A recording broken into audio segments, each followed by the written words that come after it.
Hello and welcome to Audionaut. Today we're talking Spotify, namely the MLC or Mechanical Licensing Collective is suing Spotify over changes to their royalties, bundling premium accounts with audiobooks. Yeah, so in this bundling for the premium and for the family plans, they say that there is a justification to pay less in mechanical royalties to artists and to writers. The MLC say that this is unlawful, and so they've decided to sue them. So that's what we're checking out today.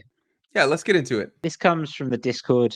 Smiling Arrows, I think, first brought this to the table last week. But by that point, we'd already had a full docket. So we're bringing it up here because it's fun to know about, and people want to know about it. Spotify is getting sued by the MLC for cutting pay rates to songwriters via premium settings. This is fun. After all the Fun. I don't know about fun, but it's interesting. it is. After all the deliberation that we've had over Spotify and their payment structure and things like this, they're finally getting sued by the MLC, who are the Mechanical Licensing Collective. It's a non-profit organization. And basically, the whole point of it is to have lobby for new mechanical licenses in the United States, essentially, to make sure that we get paid fairly and get paid consistently. So, yeah. For Oh, here it context, says glorious. I mean, fair play, yeah. So basically, to give a bit of context to this, Spotify reclassified its premium and its family and its duo plans into a bundled subscription service to include audiobooks. So they up their prices a little bit more, and then they throw in a bit more as well.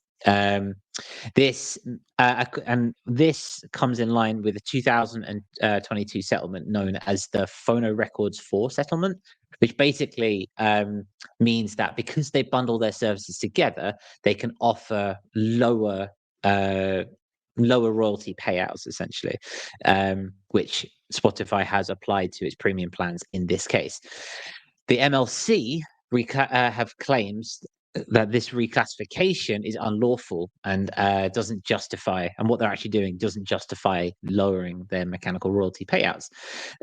They say this is going to significantly impact songwriters and publishers financially, and they've been trying to claim or get Spotify to pay out backdating royalties from March 2024. So yeah, this is happening on the same day that the National Music Publishers Association issued a cease and desist letter to Spotify for allegedly hosting unlicensed lyrics. And while all this is up in the air and everything's going, it seems pretty straightforward. And hopefully there'll be a resolution soon enough. But essentially, yeah, that's what's going down in that regard. So that's the drama for this week. That's the drama. Yeah, I mean it's crazy. I mean, that article, we can put it in the description. That one's from Music Business Worldwide.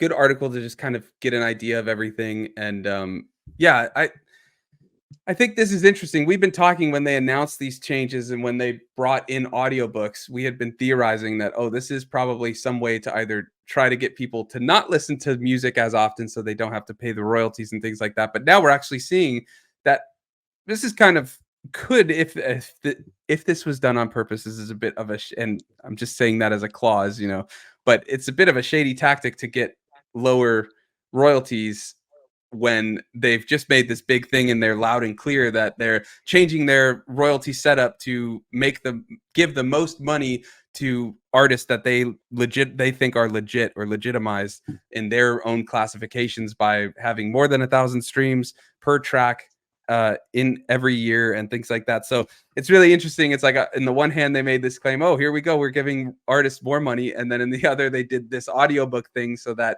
they could bundle it in their premium so that the royalty can go down. So it's nice to see that there's a nonprofit out here trying to call them on that. Most definitely. Whether or not it goes anywhere and whether or not it makes for any precedence of what streaming services can and can't do remains to be seen. But on the very surface, it does, at least from my perspective, allow for a chink in the armor of Spotify, who they've had such a monopoly for so long that they almost seem they're untouchable is probably the word I'm looking for in that regard.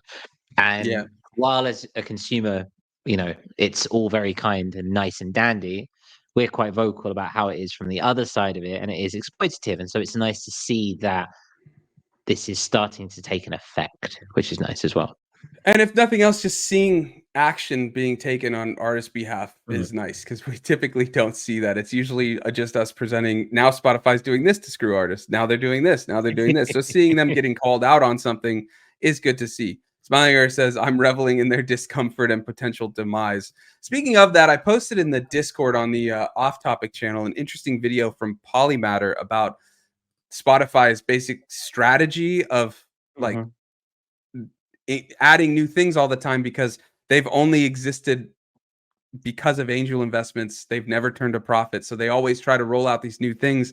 And basically the argument in the video is that in doing these new things, they keep getting further and further away from what people actually go to Spotify for. And they just keep trying to find the next new thing, but then companies come and challenge them on it. And then they never actually, because they're never doing that fully, they never like make a big thing. So their whole idea is to keep getting investors by saying, but we've got this new thing. And when that starts to dry up, well, now we've got this new thing. It was a very interesting look into what this video calls Spotify's grand strategy. And it's in the Discord, worth a watch. I think you showed me Polymatter a long time ago for something else, right? I don't know if I showed you Polymatter and that's how you got into it, but Polymatter has been on my radar for for a fair few years. I think you're the one that sent me a video from them or something, and I watched it. But yeah, very interesting. Yeah, we'll have to see what happens. But if any of you, besides Smiling Ears and Lars, have an opinion, or Smiling Ears and Lars, if you have more you want to share, of course, let us know in the chat. If you're watching this back, let us know in the comments. We'll keep an eye on this. I mean, it'll be interesting. Does it go anywhere? Is it going to be similar to the whole TikTok thing where, it just keeps going through could potentially just keep going through different lawsuits and things like that? I don't know. We've got another patron though, Asaph Stripe, in the chat. Welcome, Asaph. How are you, my friend? Yeah, is there anything else you want to cover about this? And chat, feel free to chime in if there is. I just want to reiterate, just on the back of that Polymatter, right? So like Polymatter usually does like global politics and world economics and things like this, right? Very different to our world. And he's not coming from a notion of music producer and that kind of thing. Yeah. He's looking at just how it works, right? Which is exciting because let's face it, what we do here is kind of niche. We're fellow producers talking envelope to fellow followers producers are niche. I mean, mainstream in our little echo chamber, but you know what I mean. My point is, Polymatter is very very popular. I think they've got over 1 million subscribers, which the potential for talking about it is seeing what's going on is really great. Now, we talk about Spotify a lot, and when a new development comes from Spotify, we have this discussion on our Monday meetings about, we do a bit of Spotify, do we really want to bring it back and talk about it again in that regard? And sometimes we do, and sometimes we don't.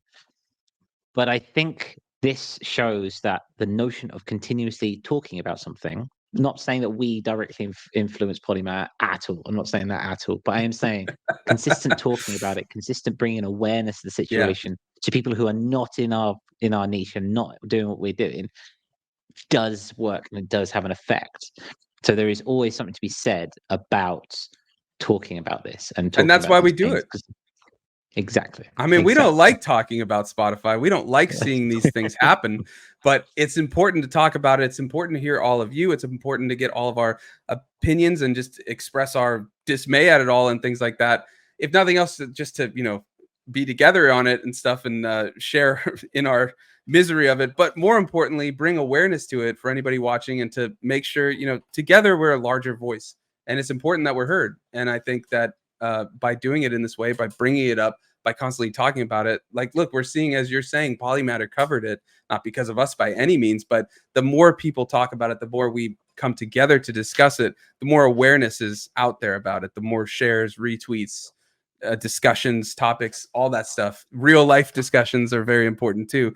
But yeah, the more that happens, the better, I say, because it's important we talk about these things and know what these companies are doing, because our music's important. And, for most of us, music is life, right? So I think it's important, whether we want to talk money or anything like that, but fair value, fair everything for it. It's important to think about these things. Exactly. So it's always nice in that regard, to keep on talking about it and to keep showing that, you know, there is a world beyond Spotify. Um, and like you say, this is why we put things out on Bandcamp first, because we all know and love Bandcamp for what they are, and this is a great way to support the people properly, so to speak.